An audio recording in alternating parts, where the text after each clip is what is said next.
Hello everyone, a very good evening to all of you, and I welcome you all to this live session on how to do MS in the USA. My name is Shantanu Rana and I will be taking this live session today. But before we actually start with this session, I want all of you to confirm in the chat box whether you all can hear me, whether I'm visible, whether my voice is audible to all of you or not. Once all of you will confirm in the chat box, we will directly be starting with this live session on understanding what exactly is this MS degree about and how to pursue MS in the USA, which is a home for some top universities including the Ivy Leagues. So do let me know in the chat box whether my voice is clear, whether I am clearly visible to all of you or not. And as soon as you guys will confirm, we'll be starting off with this session. So I see a few people are saying hello. Hi Usha. Usha is saying hi. Hello everybody. I hope you all are having a great day. Please do let me know in the chat box whether I am visible, audible or not.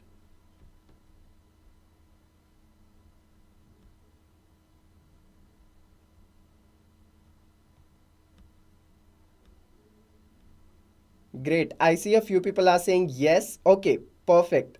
Thanks for confirming everybody. Right, so the one thing that I expect from all of you in this particular session is that please be very, very interactive. This is not supposed to be a boring lecture where I will be speaking and you will just be listening. This is supposed to be a very interactive session where you all can ask me your doubts. So please utilize the chat box that we have. Whatever queries you have, whatever doubts you have, whatever I'm saying and you have something to share about it, you have some ideas, you have some discussions, please do use the chat box and we will be making sure that we cover all the topics that you are talking about in the chat box along with the basic agenda that we have to cover. So again, I see a lot of people, Kumari, Makran, Usha. Okay, perfect. Thank you so much guys for confirming. So now let's get started with this session. When we talk about MS in the USA, first of all, we need to understand about this degree, this study program MS. What is it all about? Is it MBA? Is it MIM? Is it MS? Is it MTech? What exactly is it? We'll be talking about that. Then why are we talking specifically about USA? Well, we are going to cover that too, because that is very, very interesting to know. When you talk about the Fortune 500 companies as well, out of those 500 companies, around 120, 122 companies are in the USA, which means there are great career as well as job opportunities in the USA. When we talk about other aspects as well, be it related to your academia, be it related to a diverse exposure, be it related from a research orientation, be it related to your practical exposure, all these things comes under when we are covering MS in the USA, because USA is a hometown for all these great institutes. You talk about California Institute of Technology, you talk about Massachusetts, you talk about Stanford, you talk about Princeton, you talk about Harvard. All these amazing universities are in the USA. Now the question is, what exactly is the eligibility criteria like? What are the exams that you need to clarify before you can be a part of all these colleges, all these amazing universities? What should be your GRE score like? What are the different sections in the GRE exam? What is the language proficiency test that we are talking about? Do you only need to be good in academics? So if you talk about India, in India, we generally focus only on the academics. So if you talk about IIMs or you talk about IITs, most of the focus is on your academics. But when we talk about the USA, the things are very different. There, the admission committee or the universities go for a holistic approach where they want to see you as a whole person. What have you done? Whether you have done volunteering for some NGO or not, whether you have published a paper or not, do you have some kind of research work? Have you worked under a professor in your college maybe? Have you done some internship, some project works? All those things are equally important along with your scores and your academic background, along with your CGPA and other basic stuff. So we will be covering each of these things one by one in this particular session. So let's not waste any time and directly move to the agenda where I'll be telling you what exactly we are going to cover in this session one after the other. So as you can see on the screen, that first of all, we will be talking about the MS program in the USA, that what exactly is this degree about, then a few differences between the MS and MBA. I'll also be discussing a little bit about MIM, that why it is also in the picture. Then why study MS in the USA? Why should we choose USA as the country to study MS? Why not other countries, maybe the European countries? Why USA is much better then all the other career opportunities that we have in other countries.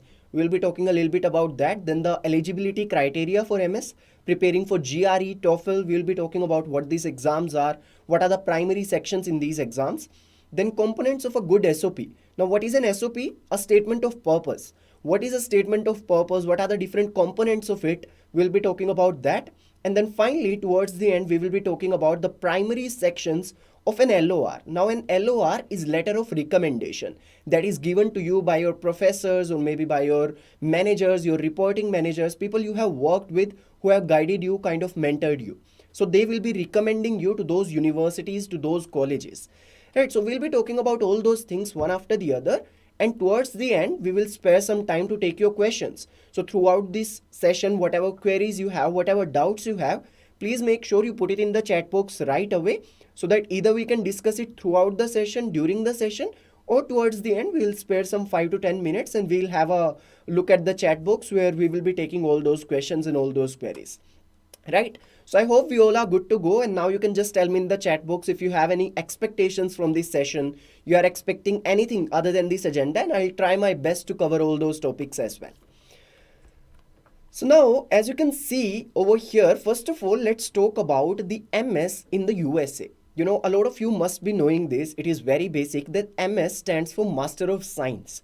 You know, MS in the USA is a 2-year degree program. A lot of students have this confusion, whether it's for 1 year, it's for 2 years, it's for 3 years. How is it like? Well, in USA, most of the MS degrees that are provided by some top universities are for 2 years. So it's a 2-year study program.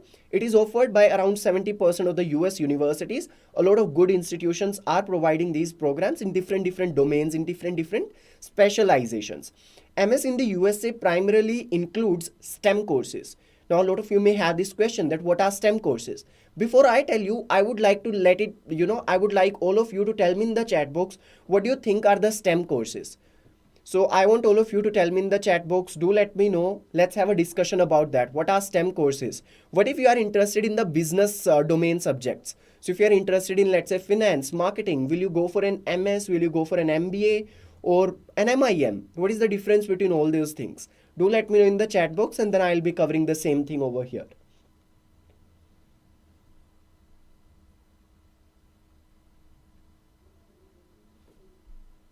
Okay, Akshay is saying, sir, I recently joined a job. Today I was learning JavaScript in a company training, but I did not understand because he was teaching very fast. Okay, Akshay, I understand your problem. A lot of people have this issue that faculties sometimes tend to go a little fast, which can become a problem for a lot of students. I would really urge you to go to our Great Learning Academy page. I'm sure you'll find some great faculties there and a lot of courses for free that you can cover, and that will really help you. So if you want to learn Java, search on our YouTube channel, go to Great Learning Academy, do some free courses, get the certificates and learn the skills. And I'm sure the faculties won't be fast too. So I hope I answered your question. Okay, Ananya is saying online courses maybe. No, Ananya, STEM does not signify online courses, but we'll be covering that. It's okay. I want all of you to be interactive. Do let me know in the chat box what are your thoughts about the STEM courses that we are talking about. All right. So I'll tell you, if we talk about the STEM simply stands for Science, Technology, Engineering and Mathematics. So most of the MS programs that are there in USA, those are actually for science domains, technical domains, engineering domain or mathematics domain. Right, so all those things are there, but that does not mean that we do not include management in that. There are a lot of universities which provides MS in finance or MS in marketing or MS in operations and different management and economics domain as well. Right? Okay, Aman has a new question that what are the opportunity as mechanical engineer in USA? The opportunities are great, Aman, and there are a lot of MS programs which are provided in USA. For example, you can talk about these days one booming industry, that is electric vehicle. Right, so if you want to pursue, let's say you want to understand more about electric vehicles, you are interested in that field, well, there are so many programs in the USA and they are providing MS degrees in that. You can definitely consider that. In general also, maybe about the designing part and other stuff as well, you will find great specializations in MS over there. And the one good thing about USA is that there the category of the programs, the specializations are more than enough. So you have thousands of courses to choose from. It's not that if you are in mechanical you will have only 2 3 options, if you are in civil you will have only 2 3 options. No, there will be plenty of options. Let's say you are in civil branch, you can go for construction management, you can go for geotechnical engineering, you can go for survey engineering, you can go for water resource engineering, and there are thousands of other courses that you will be able to find in which you want to specialize, right? So that's the beauty of all these programs, and you don't need to worry about that, right? Electrical engineer as well, yes, there are programs in MS. You will find like MS in this, MS is generally supposed to be in a particular specialization. So whatever domain you come from, that's going to be an added advantage, and eventually you can do a master of science in that particular specialization. And if you are from a marketing or maybe a management background, then you may have some confusion with what is MS and what is MBA. Now here's the difference between MS and MBA programs. Now, the thing is very simple. Generally, the MBA, which is Masters of Business Administration, is a little different from MS. So, MBA is like a interdepartmental look at how business is run. You will be able to run business after you have done an MBA from USA maybe, or any other country as well. So, MBA focuses on the holistic approach, right? It's like general management. You will be understanding all the basic components and the advanced components of businesses and how businesses work and run, while an MS provides a nuanced understanding of one particular area. For example, you won't find MS in the entire management domain. Rather, you will find MS in finance, or maybe you will find MS in marketing, or maybe you will find MS in human resources, or MS in operations, or MS in supply chain.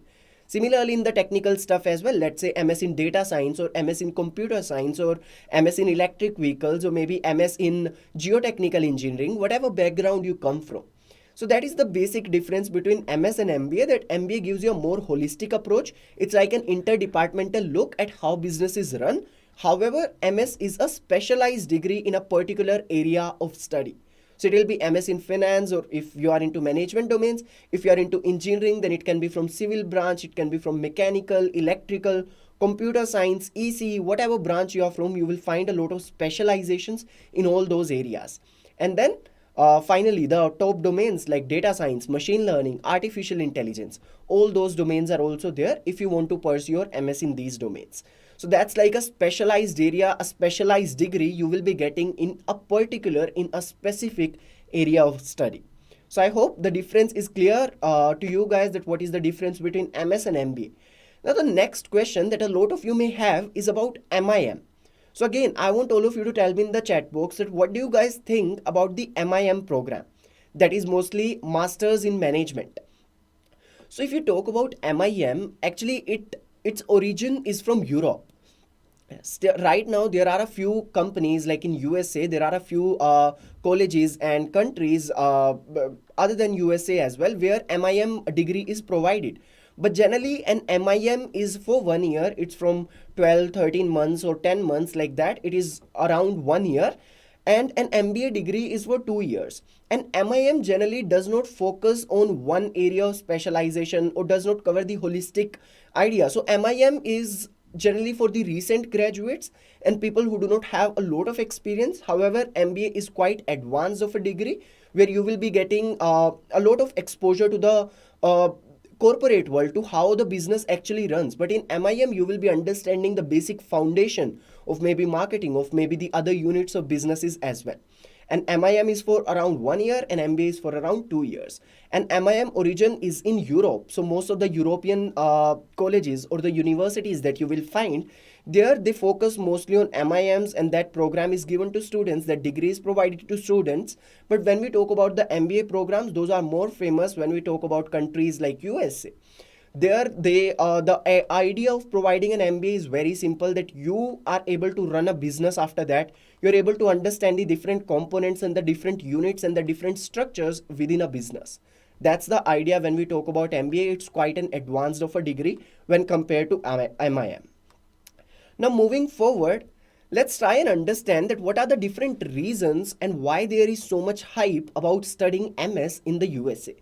I want all of you again to let me know in the chat box, what do you think? If you are interested in MS in the USA, what are your reasons? So if any one of you is planning to go to MS in USA, you please let me know that why do you think that MS is a great program for that. What exactly is the reasoning behind it? Why do you want to go for it? Is it the reason that you will be getting a diverse exposure? Is it because of the job opportunities? Is it because of the faculties? Is it because of the research exposure you will be getting? What exactly are your reasons? Do let me know in the chat box. Until then, I'll be taking a few more questions. Okay, so I see Gonti Reddy is saying that STEM stands for Science, Technology, Engineering and Mathematics and refers to any subjects that fall under these four disciplines. And Gonti Reddy, you are completely right about it. Yes, that's the correct information I wanted. All right. I want to do MS in Analytics. Is there any MS category available in USA? I have 4 years of experience as a data analyst. Yes, I think that degree will be perfect for you. So if you have experience in that domain as well, definitely that's already an added advantage. And if you want to go for MS in Analytics, there will be thousands of courses that you will be finding over there. And I'm sure the sky is the limit. Even that's not the limit, actually. You can just go on and keep on learning these things, and I'm sure that will be very, very helpful for you as well. Saying that you have done your graduation or maybe post graduation and you have some work experience as well, so it's time for you to find a nuanced area of study where you can focus on, and I'm sure that's a great idea. Yes, artificial intelligence, that's quite famous too. MS in artificial intelligence is also a degree which is provided along with data science, computer science, machine learning and other technical programs. Okay, what are the job opportunities after MS in USA, especially aerospace mechanical? Aman, I'll give you a basic idea about it. See, as I told you, if you talk about the global 500 Fortune companies, out of those 500 companies, around 122 companies are in USA. If you talk about any other aspect as well, the kind of focus which is given on the practical learning, on hands-on, on projects, the kind of focus which is given on the research orientation is amazing there. And that's why a lot of employers prefer people there. And second benefit that you will be getting that you can compare with other European colleges and universities is the language barrier.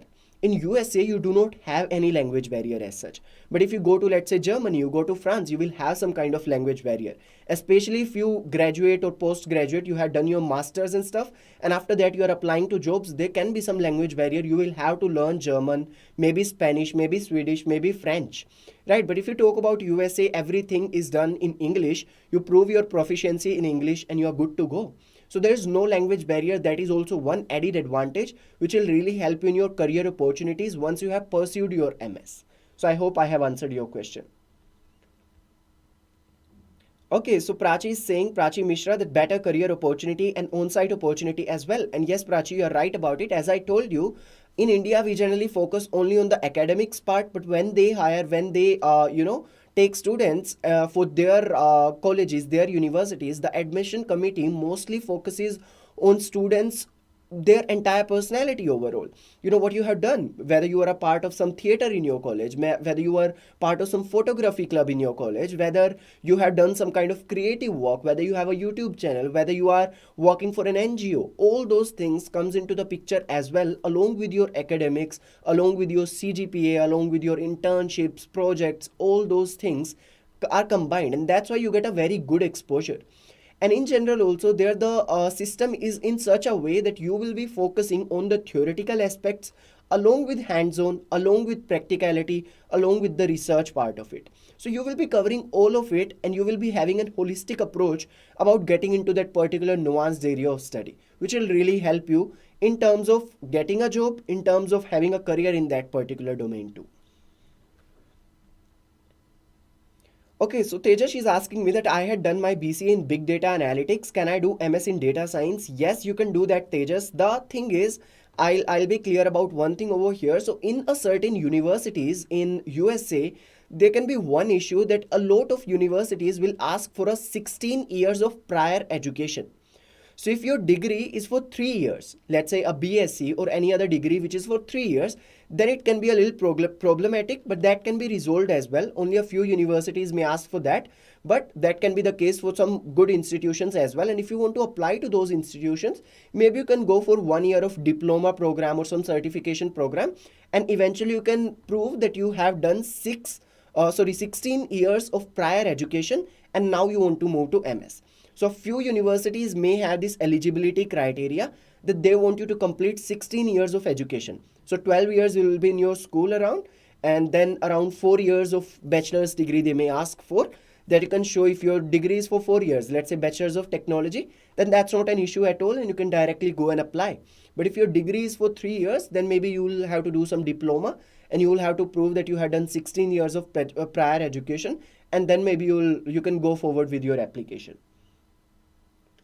Okay, Tejas is saying, can I go with the GRE exam? Yes, Tejas, that's the only way. GRE and in certain cases GMAT if you are going for, let's say, management or economics domain. But GRE is one of the most common one that the universities will ask you for. And we will be talking about GRE as well. So let's not worry about it. As you can see, over here that we have some top universities. For example, Harvard University, Stanford University, Massachusetts Institute of Technology, Princeton University, which is again Ivy League college, then Yale University, Columbia University, Johns Hopkins University. So all these are some amazing universities which are one of the best. Even if you see the QS ranking and you see any other ranking, these are some of the most prestigious universities throughout the world, around the world. You talk about USA, Australia, you talk about Europe, you talk about India. These are some of the most amazing, and you must have seen their very, very strong alumni background as well. So if you go and search about these universities, have an idea, you will understand that the practical exposure that you get, the kind of, research oriented things. If you want to go for, let's say, research is in future and you want some kind of research orientation throughout your MS, well, that's also an aspect that will be covered over there. And along with that, there are so many other reasons as well. For example, first of all, US is home to some top universities, as I named a few. And these are not all, by the way. There are so many other universities. For example, I missed California Institute of Technology in that. And there are so many other which are just super amazing universities that you can apply to and you can be a part of, along with if you match the eligibility criteria and you have the skills for that. Then top tier academic opportunities, strong emphasis on research as well as practical experience. See, these are two things. What you do, that is one thing, but what you have done, how you apply that to a particular area, that's another thing. And that's called a skill basically. Skill is applying your knowledge, right? So that application part is very, very important. And that's why strong emphasis is given on research as well as practical, that is hands-on exposure, so that you get to know the real world application of things that you are studying theoretically. And that's also one of the beauty of doing an MS in the USA. Then wide choice of specializations, as I already told you, if you are from mechanical background, it's not that you will only be able to do MS in a few subjects. There will be a vast domain. If you are from electrical background, you are from computer science, there will be vast number of specializations and a very wide choice of specializations that you will be getting. And eventually you can understand and, try to figure out that which one will suit you the most, and then you can go for that. Then some renowned faculties will be teaching better career opportunities, a diverse exposure. Because you should be knowing that USA is, by the way, the number one country when it comes to applications of foreign students. So USA is one of those countries where most of the foreign students would like to go, and they actually go according to the statistics and the facts. So that's the reason, because people are coming from different backgrounds, different cultures and different countries. There's a very diverse exposure that you will be getting, connecting those people, networking those people. That is eventually going to help you in your degree, in your program, in your career opportunities as well. Now moving forward, let's try and understand that what exactly is the eligibility criteria for MS in the USA. You want to go there, but what exactly are the things that you should definitely keep in mind? And if you don't have those things as of now, how can you develop those things as well? So number one is a bachelor's degree. So first of all, MS is, as we know, is Masters of Science, which is a postgraduate program. So you need to make sure that you have a bachelor's degree. And generally a lot of universities will ask for 16 years of prior education, which is something that we have already discussed. If you have done only a 3 years of degree, then you can maybe go for a diploma and then apply for MS in those universities specifically. Then proof of English language proficiency. As I told you, there is no language barrier as such in USA, and English is the only language, but you need to be good in English, and that's why you need to submit a proof of it in terms of an exam. So generally most of the colleges and universities will ask for TOEFL score, but a few may ask for IELTS as well. So IELTS and TOEFL are two. We'll be discussing in detail about TOEFL, that what are the different sections and how you can score well in that. And then GRE score. Now, what is GRE? GRE is your graduate record examinations, and the score of at least 290 is expected. So it's 340 is the total score for this exam, which is the highest score that you can get. And out of that, if you have 290, it is good, and above that is definitely going to increase your chances in getting over there. Then statement of purpose. A statement of purpose is your reason why you want to study in USA, why do you choose that country, and what exactly is your reasoning behind applying to that particular course. We'll be talking a little bit more about SOP, that what are the different components of it and how exactly you should design the essay called SOP. Then letters of recommendation. So letters of recommendation are again very, very important. This is given by the student to the universities, and this is actually given by the professors or the people you have worked under. So maybe somebody who has mentored you, there was a project guide, there was a reporting manager, or there was your professor. So those are the people who will be writing a recommendation for you to the universities that you are applying to. Right, so those are a few things that you will require if you are applying to MS in the USA, and we'll be talking about all those things a little bit more in detail. So now let's get started with GRE first of all. Before I actually discuss GRE, again I want all of you to let me know if you have any questions till now, any queries, any doubts, you want to understand something, you have any experience to share. Do let me know in the chat box, and then we will be covering all those things in much more detail. Okay, Gonti Reddy is asking, I had a diploma for 3 years in BTech. Will I get any problem? No, you will not get any problem, Gonti Reddy. You can clearly apply for MS because you have completed your 16 years of prior education. So I don't see any problem over here. Okay, Aman is asking me which is more easy to score, IELTS or TOEFL. Aman, that's not the right question. It completely depends upon the learning curve that you have and the kind of knowledge that you have. Both the exams are actually kind of similar. The only difference is in the structure and the different sections.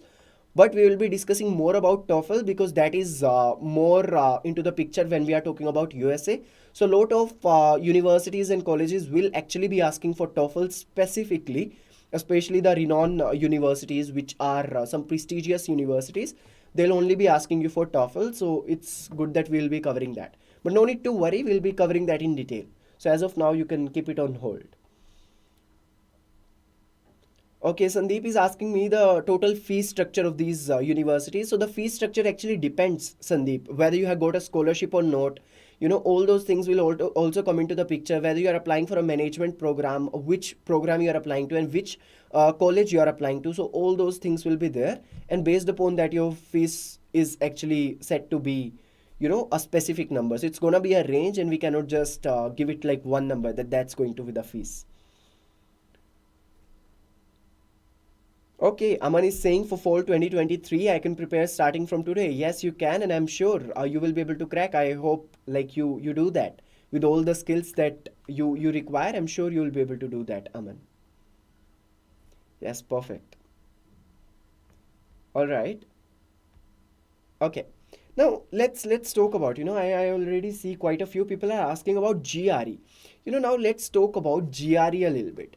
So what are the major sections in GRE exam? First of all, let's cover that. So there are 3 major sections, as I have written over here as well. That the analytical writing, verbal reasoning, and quantitative reasoning portions of the GRE test make up for the majority of the test. So there are 3 major sections. Analytical writing, in which there are basically 2 sections further. One is for analyzing an issue, and one is analyzing an argument. So we'll be discussing about that too. Then verbal reasoning, and then quantitative reasoning, which is about mostly mathematical models, algebra, all those things will come over in quants. Then students have a total of 3 hours and 45 minutes to finish the exam, and the total GRE score, as I already told you, is 340, and it's good to score 290 plus. If your score is less than 290, a lot of universities you will not be able to apply, and hence it is recommended and suggested that you go for a score which is more than 290. And if you are applying to some prestigious universities, it's better to have a great score, but overall your profile will not just depend upon GRE but on so many other factors as well. I personally have seen a lot of people who had so many backs in their college, did not have a very strong academic background, but still say they got into some really good colleges, really good universities. The reason was, other than their academics, they had a very strong profile. And I have seen people who scored 9 plus in 9 CGPA plus in their college, who scored 9.8 also, but still did not get into those universities. The reason was their overall profile was not good. So that's the one thing you need to keep in mind when you are applying to USA, and that's actually the major difference when we talk about Indian universities and when we talk about USA. The simple thing is, they do not look at only your academics and only your CGPA. They look at the holistic personality that you have as a whole person. What have you done in academics? What are your CGPA like? What are the projects that you worked on? How did you work on your projects? Is somebody writing your letter of recommendation? Who's that person? How are you connected to that person? Have you worked for some NGO? Have you done some committee work? Were you involved in some kind of creative process? Maybe you have some Instagram channel that you are working on. Maybe you have some YouTube channel on which you are making some video which is doing good, right? Maybe you are writing content, maybe you are writing blogs on a particular topic. All those things are equally important other than your academics too. And that's the main difference between USA and India, as I told you. Now, as I told you, there are three sections: analytical writing, verbal reasoning, and quantitative reasoning. So in analytical writing, there is generally one sections and there are two tasks in that. So one is about analyzing an issue and one is about analyzing an argument, and the time given is around 60 minutes. In verbal reasoning also, we have around two sections and 40 questions are there, and the time is again 60 minutes. In quantitative reasoning, the time is a little more, that is 70 minutes, and again there are around 40 questions, and which will be divided into two sections, right? So these are the major sections. So overall, three sections you will be getting: one section of analytical writing, two sections of verbal reasoning, and again two sections of quantitative reasoning. Overall time will be 3 hours and 45 minutes, and overall score will be 340, out of which it is suggested that you score 290 plus to apply to all those great colleges and great universities. Then preparing for GRE, the first thing that we have, the section is analytical writing. What's there in that? Express difficult concepts lucidly and successfully, concepts with pertinent justifications and examples, examine the assertions and supporting details, maintain a focused logical conversation, and command the components of standardized written English. So analytical writing is not just writing, you have to do the analysis as well. You need to understand things, you need to break down the difficult concepts successfully, you need to break it down, chunk down, you need to show your writing skills along with all of that. So that's about analytical writing, and generally, as I told you, two tasks will be given to you. First of all, you will be analyzing an issue and then you will be analyzing an argument. You can read more about that. And then we have verbal reasoning. In verbal reasoning, we have examine the search, speech and interpret conclusions, reason from insufficient data, cite the author's perspectives or assumptions, understand a text structure. So those are a few things that you will be getting in verbal reasoning. It is very similar to how you actually do it in some Indian exams like CAT and other exams as well. And then we have quants, that is quantitative reasoning, where Indians are supposed to score very well in understanding, interpreting, and analyzing quantitative data. So you will be using some mathematical models to solve problems, and you will be utilizing fundamental knowledge of mathematics, algebra, geometry, data analysis, statistics. You will be using that to solve the problems, and you will be finding the answers to all the questions which will be asked to you. In verbal reasoning, sometimes the comprehensions and all those things are asked too. So those are a few things that you will have to answer when you are preparing for GRA. So keep these three sections in mind, and I'm sure you will be able to prepare and you will be able to clear that as well. Now the next exam that you need to worry about or you need to think about is TOEFL, which is the English Proficiency exam. Again, do let me know in the chat box what do you think is the full form of TOEFL. Let me know what exactly is your idea about it, and till then I'll take a few questions that students may have to ask.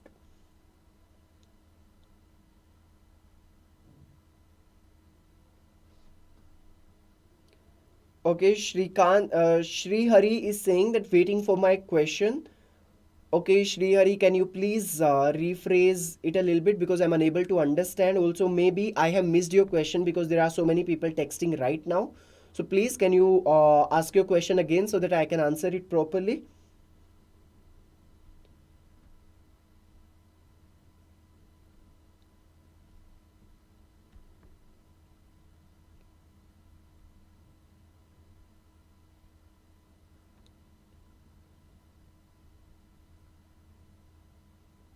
Okay, I see a lot of students are asking that will I be able to do MS in this particular domain or that particular domain? Yes, you will be able to do that, and that's not an issue. There are so many domains. As I told you, the one reason a lot of people go to USA is the wide choice of the specializations that you have. So whatever background you are from, be it from economics or be it from management or be it from computer science or be it from engineering domain or any other sciences, well, you have so many specializations that you can pursue and you can get an MS degree in that. Okay, so Prachi Mishra answered the test of English as a foreign language, and you're right, Prachi. So TOEFL means test of English as a foreign language, and it is a standardized test that measures your mastery of the English language. It evaluates your proficiency in speaking and understanding English by looking at your reading, speaking, listening, and writing skills in the language. So these are the four aspects. In general, it's not just about English. Whenever you talk about any language, there are four aspects to it: how you read it, how you speak it, how you listen to it, and how you write it. And those are the four things, four sections which are generally tested in the TOEFL exam. That is your test of English as a foreign language, right? So how do you read? You will be judged on that. Then how do you speak? How do you listen to people? When we say listen, that does not mean hearing. There's a difference between hearing and listening. Anybody can hear whatever you are saying, but what are you interpreting from that? When we talk about communication in general, what I say and what you understand, there's always some gap between that, and that mismatch is actually need to be reduced in order to be a great listener. So if I'm a very good listener, I'll try to understand very close to what you are saying. But if I'm not a great listener, you will say something else, I'll understand something else, and then I'll interpret something else in my mind. So that's something you really need to understand when it comes to the listening part of this particular test. There you just don't need to hear, you need to listen, analyze, and interpret it as close to what the speaker was actually trying to say. And then definitely the writing skills.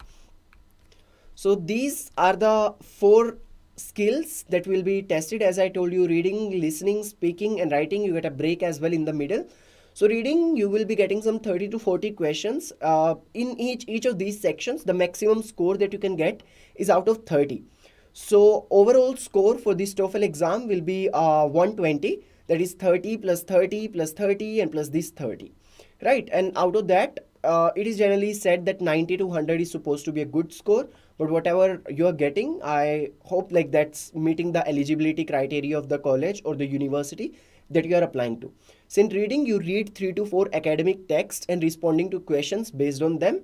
And then in listening, answering questions based on lectures, dialogues, and classroom discussions that you have just listened to, right? And then speaking, candidates must talk based on reading and listening exercises and give their viewpoint on a common topic. So you will be speaking over there. And then in writing, candidates must support their written arguments with evidence from reading and listening assignments in essay. So that's all about TOEFL. There are 4 sections to each. Each section will have some 30 marks. 30 is the score that you can get maximum in all these sections. So the total score will be around 120. 90 to 100 or 100 to 120 is supposed to be a very good score, which will increase your chances in getting your prestigious universities. Now moving forward, let's now try and understand about statement of purpose. So as the name suggests, it's the essay which will define your purpose. Why are you applying to this particular college? Why are you applying to this particular university? Or in the beginning of it, why are you applying to this particular country at the first place? So all those things are something which are given to the university in the form of a document known as SOP, Statement of Purpose. So an SOP is an essay cum application written by a student. In USA universities, a statement of purpose carries a lot of weightage in the admission process, especially for MS programs. As I told you, MS is generally done in a particular area of study, like MS in finance, MS in marketing. So the university would like to understand whether you have the capability to do that or not, whether you have the particular interest to do that or not. More than skills, it's about showing how interested you are in that particular area. And if you are interested, why are you interested? For example, let's say I am interested in the area of geotechnical engineering. Or let's say I am interested in artificial intelligence. Why am I interested? Why am I fascinated by that particular area? So that's something you will have to justify through this document called SOP. So this SOP or SA gives the admission committee an idea about who you are and how will you add value to the university. Whether it's about diversity, whether you have some experience in researches, whether you have done some amazing projects in your college, or you have done everything, a little bit of each of these things. Maybe you will have good chances then. So you have to justify to the college that why you are the right candidate for the college to select, wherein thousands of people are applying and lakhs of people are applying for the same kind of admission, right? So that's something you do through a statement of purpose or SOP. Now, what are the components of a good SOP? First of all, you should talk a little bit about your personal background, where you come from, and a little bit about your journey in general. Then your academic details, which are extremely important. Your financial background, this is a little optional. If you want, you can choose not to include it as well. Then professional experience, if you have done some kind of internship, some kind of full-time job, any kind of work based upon freelancing, all those things you can mention in your professional experience. Then why this country, why you choosing USA? Maybe you can, for example, I gave you so many reasons that why USA is a great country, because there are so many prestigious universities there, because there are great career opportunities there, because a lot of focus is there on practical exposure, a lot of focus is there on diverse exposure, on research exposure, and all those can be your reasons that you are applying to this particular country. Then why this course? Why are you particularly interested in finance? Why are you particularly interested in marketing? Or why are you only interested in data science? Or why are you only interested in business analytics?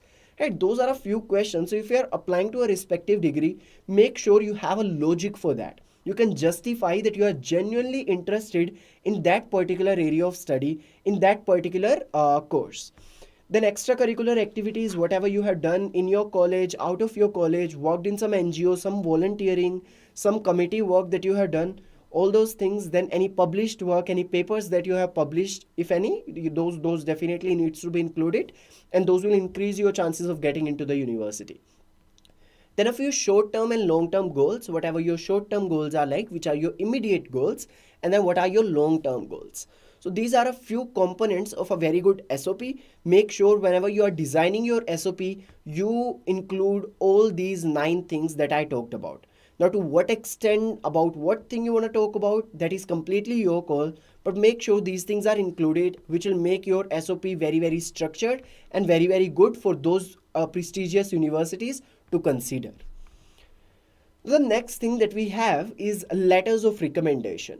As the name suggests, again, it's a letter which will be recommending you to the university, and it's written by your professor, project guide, reporting manager, and it is attached with your application. So it is written by somebody reliable with whom you have worked before.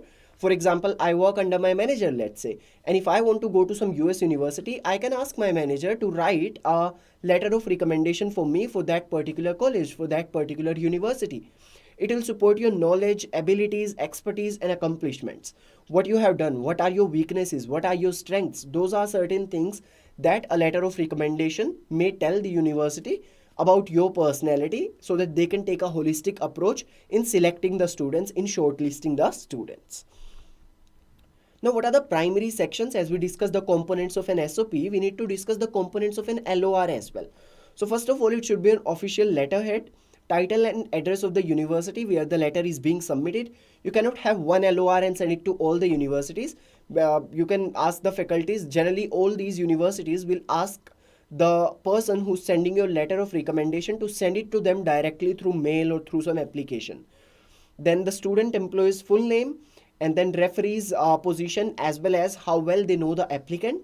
Then specific accomplishments of the student employee that are directly relevant to the course being offered to or applied to. A conclusive statement about the referee's level of support, enthusiasm, as well as invitation to contact them for additional information. So these are a few primary sections of your LOR or letter of recommendation. So it's like somebody is recommending you that, hey, this person is a good student, or this person is a good employee. He has worked with me on this and this project, and I feel these are the strengths of this person. I think this person is capable of taking this particular course that he is applying to or she is applying to. And those are very important when you are considering about USA.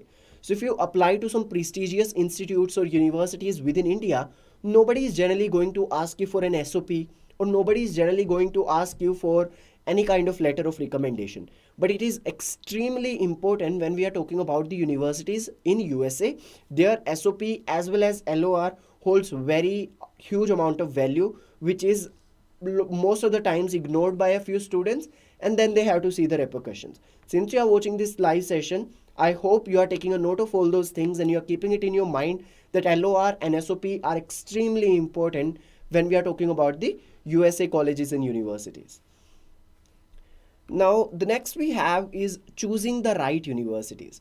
The most difficult part of this entire process of getting into the USA for MS degree is choosing or shortlisting the right universities. That takes around 60% of the entire time.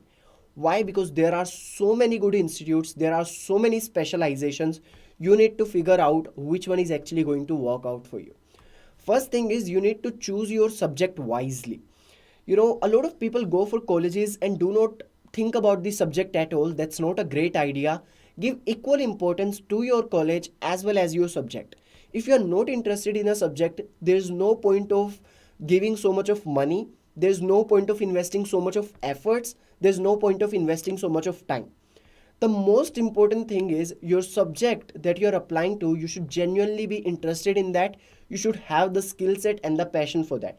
If you do, you can definitely go learn all the skills and do amazing and wonderful in that particular area of study. Then check the university ranking. That is also very important. That will really help you during your jobs and in future career opportunities. So do check, for example, QS ranking is there. What are some top universities which are there? And then do apply for those universities. Then explore the course content, the curriculum, what exactly is the course all about. Let's say you are interested in marketing. Then figure out what are the course curriculum that they have. It is aligned with your interests or not. Whether it covers the area of interest that you are genuinely interested in or not.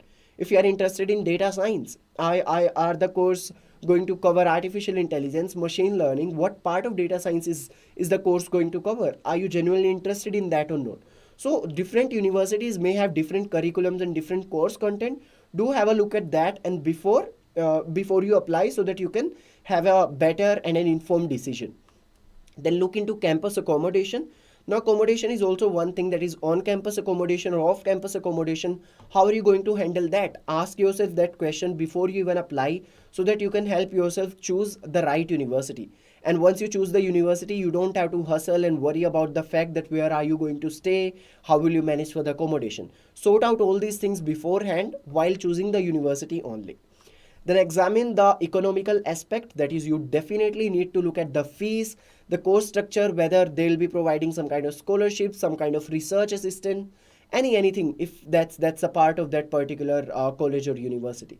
Then attend the virtual seminars to understand more about it. You can even go to a career counselor. You can take advice from them as well.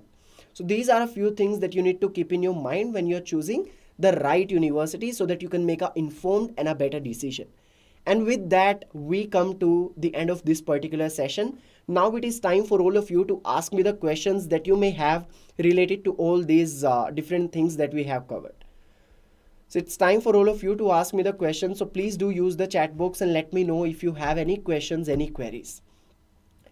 So till the time you put your queries and questions in the chat box, let me summarize whatever we have discussed in this particular session. So, first of all, it is very important to understand that why is there so much hype about USA when we are talking about the MS degree, and why are people genuinely interested, right? Nobody is just going to spend a lot of money just to go to USA, right? There has to be some intent, there has to be some genuine intent behind it. And that intent is that USA is actually home to most prestigious universities in the world. You talk about Harvard University. You talk about Massachusetts, that is MIT. You talk about Columbia. You talk about California. You talk about other universities such as maybe Yale University or maybe Stanford. All those are in US, and they provide great research exposure. They provide great practical exposure, and there is you can even get scholarships and research assistantship. All those things are there as well. So definitely you would like to be a part of country, an MS degree in such a country where there are so many job and career opportunities once you graduate from there. So that's one of the major reason, along with some diverse exposure and so many people applying, and some really really good brains will be there, and you will be working with them, you will be understanding things with them, so that cohorts and competitions that you will be getting will really be something which will really help you in your career in the corporate world or in the researches, wherever your plan is to go after that degree. So that's one thing. Now when you compare it with the other degrees like MBA, MIM, so I clarified it that MIM is generally for 1 year, MBA is generally for 2 years, and MBA is generally gives a holistic approach to like run a business. But MIM is more about like foundational courses that you will be covering. After that, you can definitely go for a lot of opportunities. But again, MBA is more of an advanced degree, which is for 2 years. However, MIM is a concept of Europe. However, it is implemented in a few universities in USA as well. But there, the course is generally for 1 year or a few 10 to 13 months. And when we talk about MS, this degree that is Master of Science, it is generally for a specialized area of study. So if you are only interested in MS in data science, MS in marketing, MS in finance, you will have so many options in the field of marketing, management, in the field of data science, in the field of artificial intelligence, and so many other technical as well as non-technical domains. And then we discussed a little bit about the exams in the eligibility criteria. So you need to have a 16 years of prior education. You need to have a bachelor's degree. You also need to have GRE score of at least more than 290. You need to be good with the TOEFL score, which is of around 120 score. So you need to have something around 100 to show that you are really proficient in English language. There are no language barriers in USA. So you need to prove that you are good in English, and there will not be any issues or any opportunity issues once you have graduated or once you have pursued the degree. So those are a few things that we discussed. We also discussed about SOP and LOR, that is writing statement of purpose and letter of recommendation. Both these things are equally important and very very important when it comes to MS in the USA or United States of America. So make sure you keep all those things in mind before you actually go on to apply those different countries or apply to different universities within different countries. And then when it comes to choosing the right university, also keep all the factors in mind. What exactly is the fees, the economic aspect, what exactly is the accommodation gonna be like, what exactly are the career opportunities after this, what are the different specializations that are there. So those things are very very important. You need to give equal importance to accommodation, to fees, to the course that you are choosing, and to the college as well. What is the ranking of the college? That will also be a very very important factor, right? So make sure you keep all those things in mind, and then I'm sure with all the skills that you're learning and you will be able to learn, I'm sure you will be able to crack all those exams, and you will be able to get into the degree program of the most prestigious universities that you genuinely want. Now it is time for you to let me know in the chat box again if you have any queries, any questions, and then we'll wind up the session after taking a few questions and a few queries.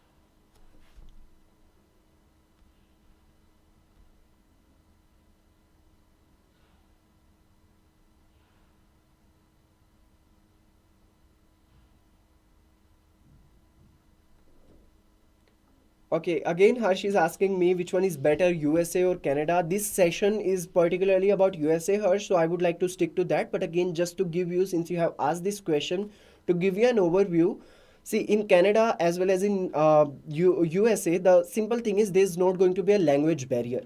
So that's the beauty of both these countries. But eventually, the job opportunities or the career opportunities, the research opportunities, if you're looking for a scholarship, some kind of research assistance, then all those things are actually much much better in USA. I hope that answers your query.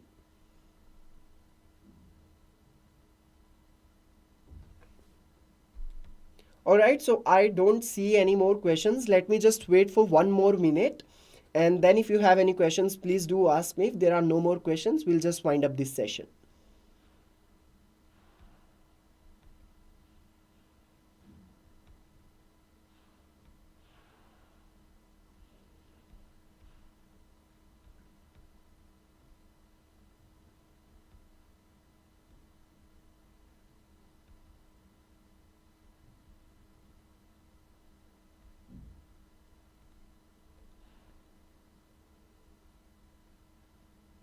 All right, somebody is asking me to address these things in Hindi language.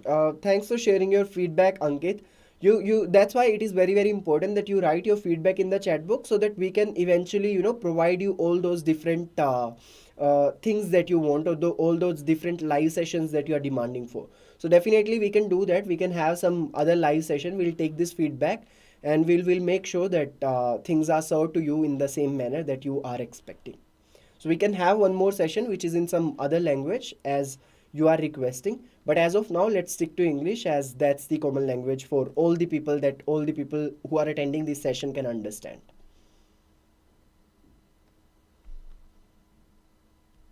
All right, then thank you so much everybody for attending this session. Great Learning brought to you this session on MS in US, and I hope you have got a good insight about how to apply to different countries in general, specifically USA, when we are talking about doing masters abroad. And I'm sure you must have got a good perspective about how to go about cracking all those exams, and how to go about actually understanding the nitty-gritties of each and everything, what exactly is the eligibility criteria like, and all those stuff. So I'm very very sure this must have been very very helpful to all of you, and thank you once again for giving your time and energy and spending a lot of time in the chat box and being very very enthusiastic and interactive throughout. Thanks a lot everyone.